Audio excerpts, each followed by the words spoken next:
नमस्कार साथियों, सरल संस्कृत चैनल पर आप सभी का फिर से स्वागत है। पिछले भाग में हमने पढ़ा कि उपसर्ग कितने होते हैं, इनकी किस प्रकार से गति होती है।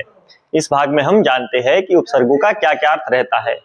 उपसर्गों के अर्थ की बात करें तो यूं तो उपसर्गों का कोई अर्थ निश्चित नहीं होता, फिर भी उपसर्ग का क्या विशेष रूप से एक अर्थ है वो हम जानने का प्रयास करेंगे। इस वीडियो को आप अंत तक जरूर देखें। तो पहला उपसर्ग है हमारे पास प्र। प्र उपसर्ग अधिकतर अधिक अथवा यश के अर्थ में लिया जाता है। इस अर्थ में अधिकता दिखाने के लिए या यश दिखाने के लिए प्र उपसर्ग का उपयोग किया जाता है। जैसे आपका शब्द ले लीजिए आप प्रतिष्ठा, तो प्रतिष्ठा से क्या तात्पर्य है, वहां पे यश दिखाने का प्रयास किया जा रहा है, प्रतिष्ठा अधिक यश दिखाया जा रहा है प्र उपसर्ग लगाकर।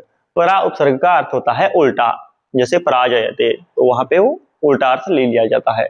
फिर अप उपसर्ग का अर्थ होता है बुरा, ज्यादातर बुरे अर्थ में ये अप उपसर्ग प्रयोग में किया जाता है, प्रयोग में लाया जाता है। फिर सम उपसर्ग का अर्थ होता है अच्छी तरह, जैसे संस्कार हो, अच्छी तरह संस्कृत किया गया, संस्कार हो, अच्छी तरह किया गया।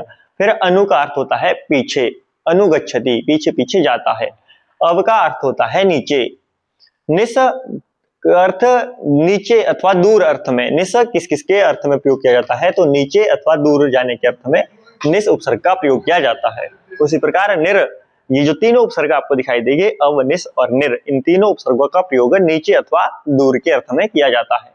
उसी प्रकार आप देख लीजिए यहाँ पे दूर होने का अर्थ एक बहुत ही प्रसिद्ध उदाहरण है काव्य प्रकाश का, निशेष च्युत चंदनम सनतटम निर्मिष्ट रागोधरो। वहां पे निशेष, निस उपसर्ग का उपयोग किया गया है। निशेष अर्थात दूर हो गया है चंदन, इस अर्थ में निस उपसर्ग का उपयोग आपको बहुत ज्यादा काव्य ग्रंथों में दिख जाएगा।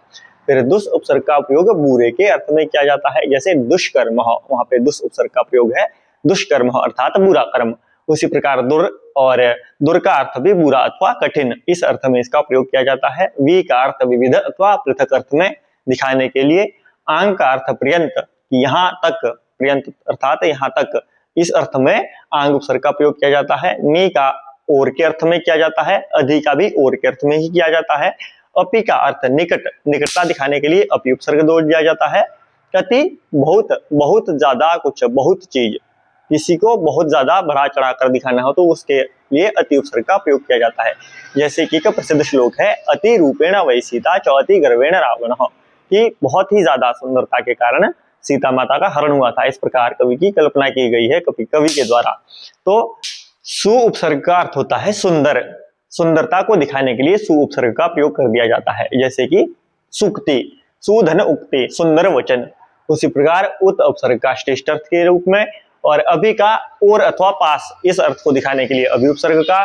प्रति अर्थ, प्रति उपसर्ग का उल्टा अथवा और, इस अर्थ में दिखाने के लिए परि का चारों ओर, और उप का निकट, इस अर्थ में ज्यादातर उपसर्ग का प्रयोग किया जाता है। तो ये विशेष रूप से हमने सभी उपसर्गों के अर्थ जाने, परंतु इन उपसर्गों का विभिन्न अर्थों में भी प्रयोग किया जाता है।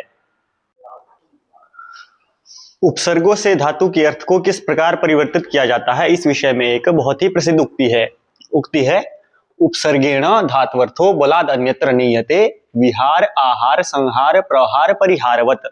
तो जिस प्रकार एक हार शब्द है, सामान्यतः हार शब्द का अर्थ होता है पराजय अथवा माला, उसी में अगर हम प्र उपसर्ग जोड़ देंगे तो शब्द बन जाएगा प्रहार। उस हार शब्द का अर्थ बिल्कुल बदल जाएगा, शब्द बनेगा प्रहार, जिसका अर्थ होता है आक्रमण। आ उपसर्ग जोड़ देंगे तो बन जाएगा आहार, आहार अर्थात भोजन। सम उपसर्ग जोड़ देंगे तो बनेगा संहार, जिसका अर्थ है विनाश। वि उपसर्ग जोड़ के बनेगा विहार, जिसका अर्थ है भ्रमण। और परि उपसर्ग जोड़कर बनेगा परिहार, जिसका अर्थ होता है निराकरण अथवा उपाय।